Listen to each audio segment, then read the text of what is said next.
So in my university, multiple choice is forbidden. And the reason is students paying so much tuition, why they have to do multiple choice, which makes grading hard. Okay? Okay.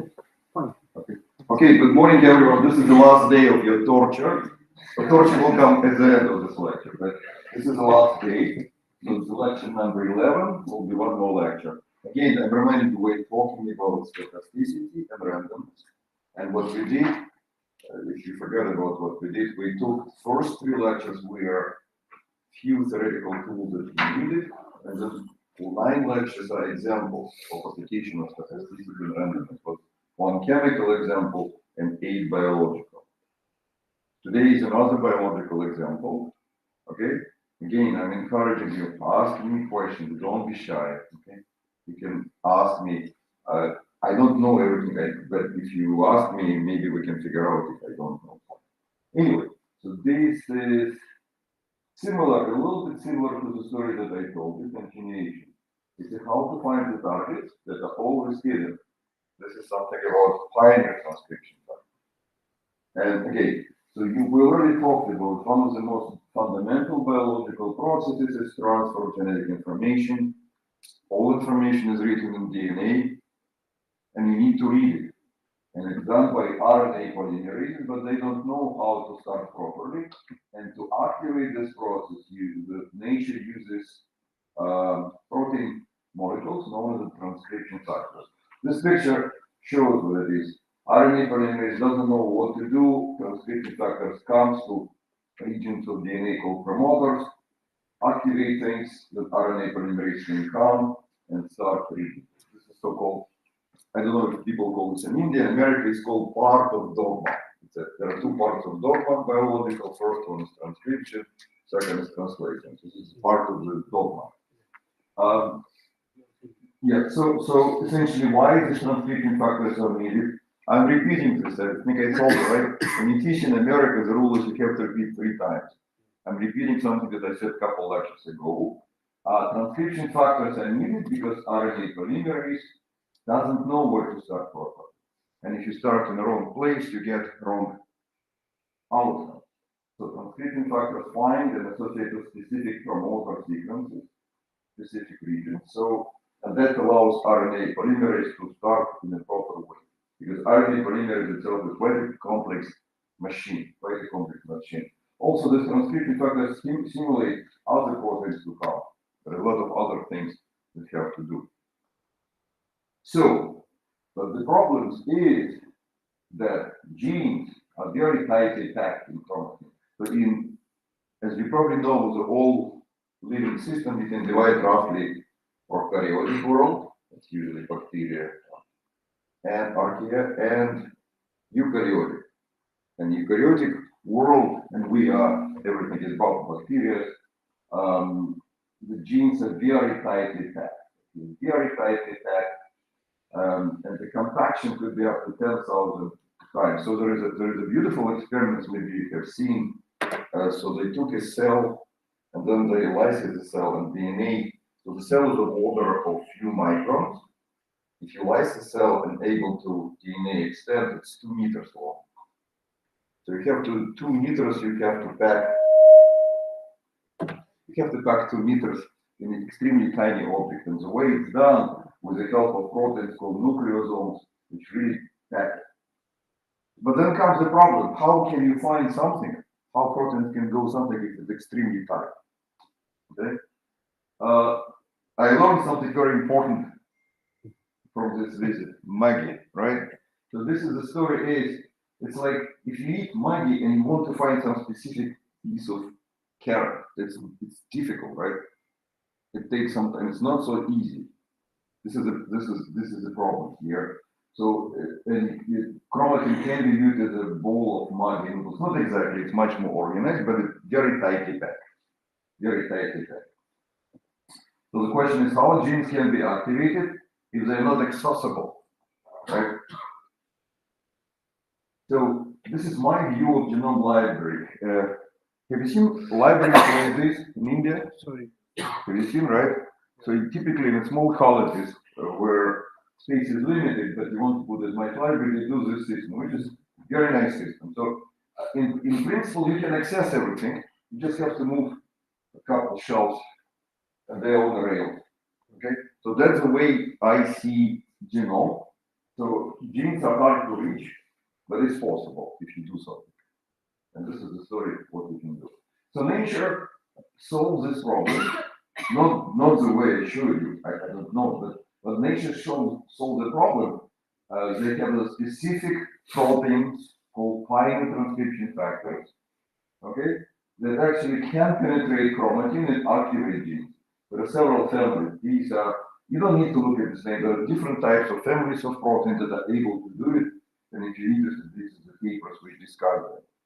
So there are proteins which can do it. Okay, so pioneer transcription factors somehow are able to go inside and partially open chromatin, but don't always trust this picture. This is just somehow they're able to do it. Okay. Do you know who are pioneers? What do you know why they call pioneers? Do you know? What do you think? Good. But who were pioneers, at least in America? Do you know who were pioneers in America? You spend too much time in America, you know this. Right. So I don't know much about them. okay, so you might not know Jimmy Carter, but you should know who were pioneers. Okay. So pioneers, so when United States was formed, it was typically formed, most of it at the beginning was at the East Coast, whereas in New York, Washington, this area, so 13 states. And then eventually people moved to West. And those people who were first moving were called pioneers. So that's the reason it comes. So the person who calls them pioneers, one of those American things. Lewis and Clark, one of the famous people, Chatham knows what it is. So that's why it's pioneers. So they are the first to go to chromatin. That's why I call pioneers. I'm sorry, what is chromatin? Is it just a DNA thing? Yes. So let's go back. So these structures, all of these called chromatin, whatever, condensed DNA with all the complexes to make them very, very tightly. This is chromatin. Okay. So pioneers are the first who moved into chromatin, pioneer transcription factors. The problem is how exactly pioneer transcription factors can do it is still unclear. So to remind you something that we talked a couple lectures ago, I talked about simple search. But it was not simple, but it was not in context of living system. So if you have so-called in vitro, everybody understands the term in vitro, in vivo, in silico, right? That comes from an old tradition of science in Western Europe or America, that they use some Latin words to emphasize something. So this means in vitro means not in real life, artificial. So this is a problem that we already looked, how proteins can find targets on DNA in vitro in solution, and we argued with you that the system use of facilitated diffusion, it's alternation between 3D and 1D, right? And we talked with you that the explanation comes from the fact that this is what I told you, I believe is the case, that this is a formula which you do. Who are two people responsible for this formula? Huh? I told you, two people were responsible for this formula. Divide and Molopolsky. Good. I'm preparing you for a test. So divide Molopolsky. So this is the maximal possible rate of this reaction, and I argued, if you remember, that you can find the target faster because you effectively increase the mobility of the protein. You effectively increase mobility of the protein. So this is it. You increase mobility due to variety of factors and so on. Yes, we understand more or less, and it seems reasonable. The problem comes how to do it here, right? It's not so easy, or not so much 3D space. So how can pioneer transcription factors can actually do this? And fortunately, answer starts to come out. Recently, people start to do single molecule experiments, and there is more information comes. So when this experiment they did single molecules experiments that they looked essentially at piece of DNA with one nucleosome, or piece of DNA with one nucleosome, and they looked at different proteins that were binding to naked part of this setup, to nucleosome cover it, and they were able to measure some rates. So they actually looked at four proteins. Three of those proteins are known, the first three known as the pioneer, the last one is not. And they measured rates, association rates, dissociation rates, okay? So, and actually some interesting observation came out. It seems that association dynamics is similar for normal and pioneer. Okay, in my language, normal are those which are non-pioneer. Normal people do not come first, right? Normal people don't buy Tesla first. You wait 7 years when Tesla is of good quality, then you buy it. Anyway, so normal, they're not pioneer and pioneer. So both of them association dynamics is very similar. Dissociation is different. Pioneer transcription factor dissociates slower than normal from nucleosomal DNA, from this piece of DNA which covered by nucleosome, but they dissociate faster from naked. So again, so there is a naked DNA part, not here. And pioneers do not like this naked part, but like nucleosome covered part. Normal transcription factor opposite. They like naked DNA, but not the nucleosome covered DNA. Okay, so people thought about this problem, how to explain that pioneer transcription factors can find targets in DNA. And several ideas was proposed. This is basically the nice work from Arnav, he's in JNU. Anyway, this comes from India, very nice work. So the main idea that people are saying, those biological systems are never frozen. So nucleosomes, it's breathing, it's constantly breathing. Sorry, I'm showing only myself. This is the way to do it. So the idea here was, so if it's breathing, so occasionally it opens DNA sites, and then the transcription factors can go inside and bind. Okay. So this is nucleosomes. I mentioned the word nucleosome. Probably you know what it is. It's a protein complex that's used for packing DNA type. Packing type. Okay. That looks like this. Good. So this is what nucleosomes are needed, right? So if you mess enough, that will be your stubborn travel. Nucleosome makes everything is neat and nice. Although I was never able to do something like this. But that's what nucleosome does. You know, as I told you, from 2 meters to a couple microns, you have to do it not randomly, you have to do it the right way, okay? That's why probably your parents told you when you go to college, you have to pack everything in proper way, otherwise it will not fit. Anyway, so nucleosome dynamics. So this is a breathing, so it's not always frozen, it breathes, it's a little bit fluctuates. Hope video works. It was supposed to be video here made by my fault, but anyway, it's not. Movies are not important. Good.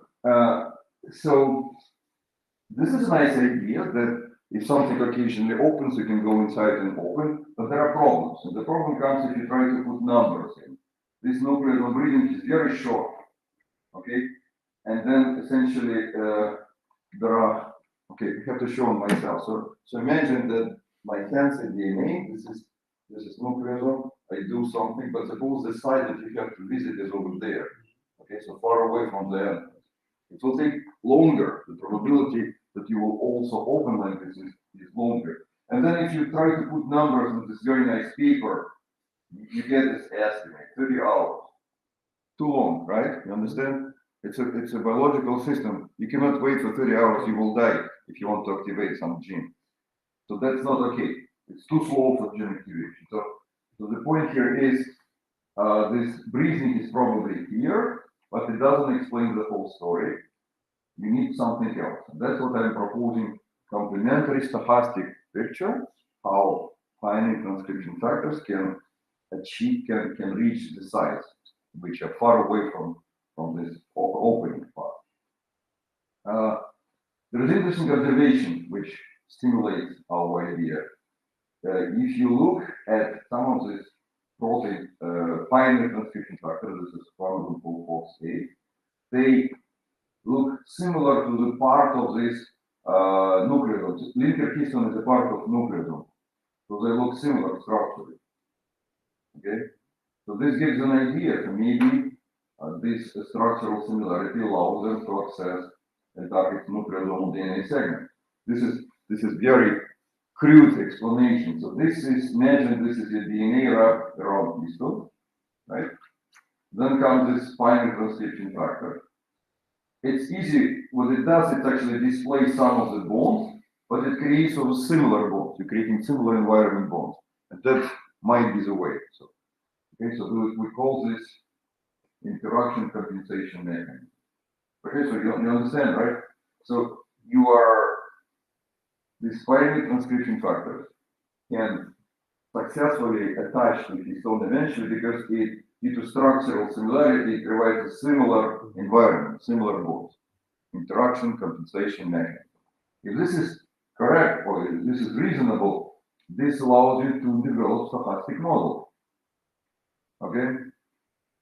This allows you to develop stochastic model. So this model, you look, again, in this model, you take setup, which was exactly the same what was done for experiments. Remember, in experiments, this experiment that I mentioned, so it's not a real DNA yet, but an experiment, they took a piece of DNA and single nucleosome. In the model, I do the same things. There is a model, there is a single nucleosome, and there is a protein which can bind with one rate to naked DNA or with another rate to cover DNA. And this is your target, for example. Yeah, so there are different rates of binding to naked or cover it, different rates of dissociation from naked and cover. And in addition, I assume that there is some sliding rates, different sliding rates on naked DNA. Use a sliding rate of diffusion. And for simplicity, you always start with a simple possible model. You neglect things which are not important. You assume normal breathing. Assume there is no nucleosome breathing. You have these things. You want to know, can you find the target, how fast? But not only this, you take parameters from experiments. So I told you what the experiments found this parameter. So the experiments found that at the same rate, association dynamics was similar for normal transcription factors and binders. So I argue that energy landscape to bind to naked DNA looks like this, while to bind to nucleosomal looks like this. So for both of them, there is the same barrier. Let's say start with naked DNA. There is the same barrier to come, and that's experimental fact. It's a faster than here, and it's approximately the same. But it's also they come with a similar rate, although slower to nucleosomal DNA. It's dissociation what is different. As I mentioned, dissociation dynamics is different. Binding transcription factors do not like to be here. Normal transcription factors don't like to be on nucleosomal covered DNA. That's what is reflected in from experimental point of view. Okay? So it's a stochastic model, but the rates parameter are taken from experiments. And in addition, we assume that there is also sliding, diffusion, and sliding is different on naked DNA or on normal. Good. Then you do first passage calculations, right? You do again first passage calculation. It's a first passage problem. How long does it take to find the target at specific time? It's a first passage calculation. I think I already showed this equation maybe 10 times like this. Backward master equation. You can solve it, fortunately explicitly, and let me show you the result. So the result here shows this is a search time as a function of target position. So you see, I counting. So it's 1, 2, 3 up to L is here, right? So between over there in the middle, between 23 to 38, there are nucleosomes. This picture should be between 23 to 38. So the picture shows rates, mean search times for normal transcription factors, normal, not pioneer, it's a red one. And the blue one, normal search times for pioneer transcription factors. What you can see that normal transcription factors are much better on naked DNA segments. Naked is here and here. This is log scale, see? But they're much worse in between, what I told you, right? Like pioneer transcription factors are not good here, but significantly better in this region in between. Okay, so and the numbers are reasonable So essentially from 30 hours, my estimate, it goes to 20 minutes. 20 minutes is okay. 20 minutes, we will not die. Something will be activated and they will be fine. So this is, again, the numbers, the rate constant come from experiments, right? And this just idea is slightly different, how it works. And then this shows, okay, so suppose this picture, it's a heat map, which shows, suppose I can put my nucleus on a different location, not only in the middle, I can put it here, here, here, here. The changing the position, but again, you can find always that finite transcription factor is always better in the region where nucleosome, always better in nucleosome coverage region. And always two orders of magnitude, which is what we need. Okay, so this is due to this interaction compensation effect. The finite transcription factor binds to histone covered DNA by displacing, and then they compensate it with a comparable interaction, and that allows them to stay longer and then maybe search better. Okay, so the fact that nature has a separate finite transcription factor versus normal emphasizes very important observation, which people who do biology you probably realize. Nature likes to do outsourcing. You understand this word, right? Instead of hire people in America and pay them $100 per hour, it's cheaper to find someone from India who's smart enough and pay them $1 per hour. It's called outsourcing. Okay, so nature does a lot of outsourcing, and so it divides all the transcription factors in those that can work on album DNA segments and those that need to first to on nucleosome coverage. That seems to be, that comes from this prediction. It seems that finite transcription factors are optimized for search on the nucleosomal DNA, but not on the naked DNA. So they're not good on naked DNA, good on nucleosome coverage, and normal is opposite. Good. This is my Texas explanation of interaction compensation. If you go to supermarket, if you have money, then you can get some stuff and pay. You can compensate, right? If you don't have money and you go to supermarket and do the same thing, you will have a trouble. By the way, this is real police. It's not. This is police in Dallas. This is real uniform. They will always dress like this, believe me. So it's not a joke. This is actually, you can even read the name of it. This is called Mesquite. It's a suburban of Dallas. Okay, you understand, right? So interaction compensation. You can something to compensate, and that allows you to stay longer, and that allows you to find it. Okay, good. So I'm repeating. You will forget what I'm telling you, but you remember a few things. The police, luggage. I don't think you will remember anything else, but that's probably enough. Good.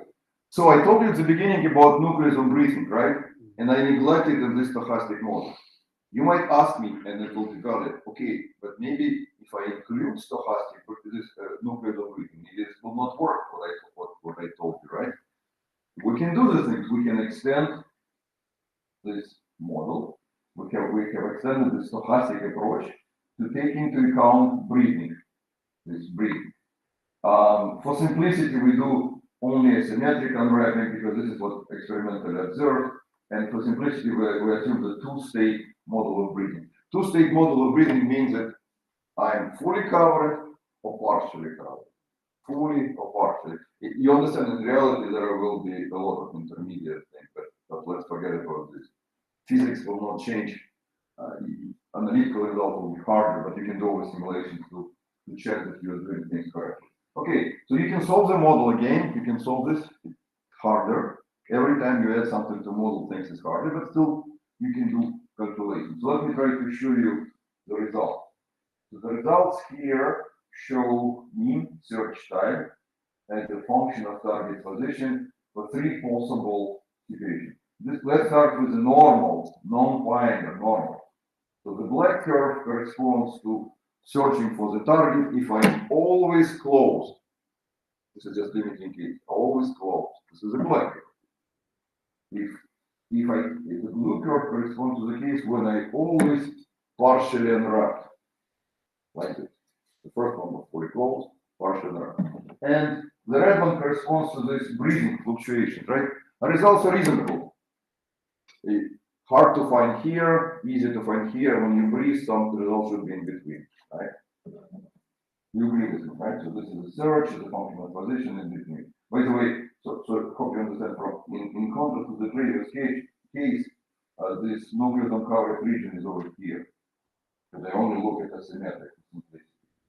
So it's not like before. But, okay? It will not be confused. Usually everything, the target site is in between.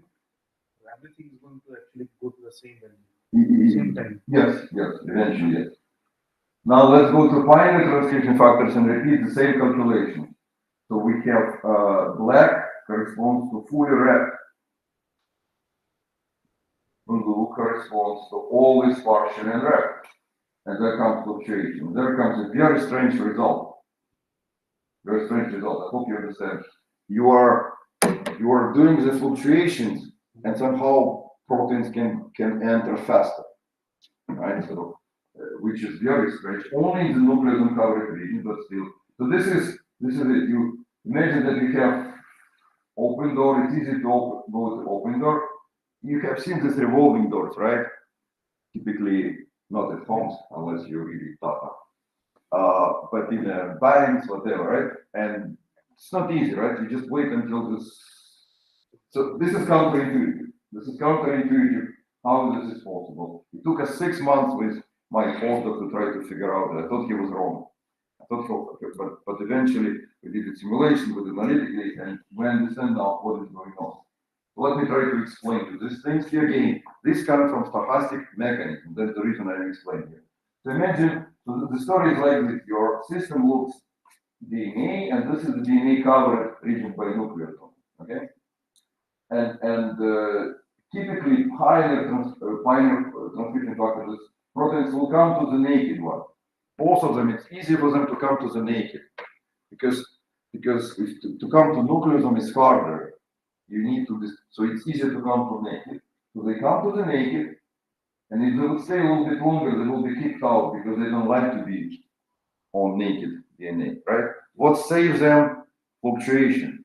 Fluctuation saves them because from partial and rough you suddenly become fully rough. And suddenly the environment which was not good for you becomes good for you. Okay, that saves them. That's the reason for fluctuations to do better for finding transcription factors to find targets. Imagine target somewhere here.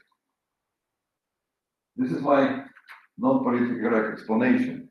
If you visit, let's say you go to the United States as a tourist, right? And then you cannot stay there long enough. You will be kicked out. But suddenly you change your mind and decided to stay illegally. And in principle you can, and the number shows the number of illegal Indians in the United States from 2022. I'm not encouraging this, okay? Don't get me wrong. This comes from somewhere, but that's the story, okay? Something's changed. Fluctuation changed your mind, and you want to stay. You think it's too light here.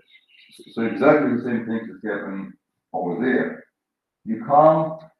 If no fluctuations, you will be quickly kicked out because it's not good. But fluctuation saves you. Okay. And you understand, of course, that if I do binary transcription factors, would be completely opposite logic. I didn't include it, but let's say suppose this is binary transcription. This non-binary comes. It comes over there, right? And fluctuation is not good for this one. It's quickly kicked out. Changing of environment for normal transcription factor is not good. You quickly kicked out. Change of environment for pioneer is good. You stay there longer. And that's the explanation. Okay? We'll come back to this picture again. So for normal transcription factors, fluctuation situation when you're in between is always in between. Fully closed, fully partially open. But in pioneer transcription factor due to change of environment, it's different one. So I told you at the beginning that pioneer transcription factors can go to nucleosomal DNA, and to answer a question if breathing will kill it, no, breathing actually makes things even better. So breathing can do things even better. Breathing helps. So somehow nature optimizes object for this, in my opinion, because it seems to be too good to be true just randomly. Okay, so don't go illegally. You can do it legally if you're interested. Don't ask me, I'm not a lawyer. Anyway, so I presented you stochastic approach, and again, the reason is we talked about protein DNA interaction target search, right? But it was an in vitro. Now we can go in vivo and we can understand how we can do it. Again, stochastic approach. All these pictures, all these two small stories are stochastic, and you can explain them. And the advantage of stochastic model that you can get analytical results or numerical one, and this allows you to understand the physics. Okay, so and somehow, in my opinion, I try to emphasize nature probably explore this stochasticity of the system for the purpose it needs, for the purposes it needs. Okay, interaction compensation mechanism. That's what we are proposing. You can bind better, say longer nucleosomal DNA because of this weakening of DNA. Some interaction, substituting them with your own similar interaction. And you can also argue that allows you to significantly accelerate research. And if you add the breathing, things are getting even better. Okay? Okay, so as you know, I'm not trying to give too much, so this is the end of the story. If you have any questions, please ask.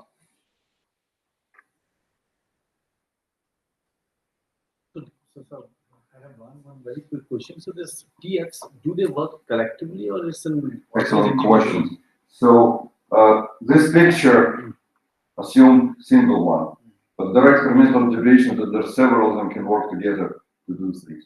There's a lot of questions. I don't know, do they work collectively or one by one, additively, or other things. So in some cases, yes, a couple of them work together, but nobody knows why and how. Just one quick question about that graph which you have shown, I think, about binary and non-binary TFS. What graph that is, can you put that slide? Yeah, this one. So how come this binary one, when the target site is maybe somewhere in between, too far from both the ends? So all of them, this breathing and fully wrapped, partially wrapped, so they are showing some different time. Let me explain again. Maybe let me explain what is shown over here. So this is a model. I have model which is nucleosome sits here and DNA does like this here. So this just to simplify calculations. Okay, this is in context of what we did at the beginning. So it's a partially unwrapped, fully wrapped, partially unwrapped, fully wrapped, right? So the nucleosome sits over there. This is always covered part. Okay, this is always covered. This is part which occasionally becomes open. Okay, so what happens is, and this is target position. With the target of this naked region, you can find it easier, right? But if it's target and this covered, it's harder. So that's what this shows here. The surprising observation here was that this was corresponding to fluctuating, and that was even faster. And I was trying to explain through this immigration picture. Okay. Make sense? Please ask a question like this, maybe, because essentially I had two models here. In first model, I was doing like this, nucleosome was in the middle. In the second picture, I do it only, nucleosome only at one end. This is to simplify calculations. This is also an example. You don't need to have a complicated model. You can do a little bit simpler model as long as you remember. We did simulations for this one, it's the same result, but this one is a little bit easier to explain. Yes. In terms of the mathematical model, does it again end up being a process on a lattice? Yeah. 1, 2 through L? Yeah, it's again a lattice. Okay. It's a little bit more complicated because it's essentially similar to what Arvind was doing. It's a ladder. You can be in one lattice with one set of rates, or you can go to another lattice which becomes heterogeneous. So, rates can be thought of as independent of the positions. Right. Rates are not uniform. Right, and there is one more state here, which is solution. It's a bit complex. Okay. And for the analysis, is there, do you just choose L arbitrarily, or do you have some idea that? No, we try to use L. Okay, so it's a good question. So each lattice size approximately corresponds to 10 base pairs. Why? That's because it's a typical size of proteins binding. Okay, in this experiment they had a relatively short DNA of 300 or 400 base pairs. They didn't have the whole thing. So that's what we did. We were strongly. We wanted to be close to experiments as much as possible. So parameters come from experiments, so that we don't fool ourselves. That is not infinity. Yeah. It's not infinite. It's not infinite one. This is very nice one. Finite. Okay. Any questions? Can we start please? Okay, there is no question. Let's thanks the speaker.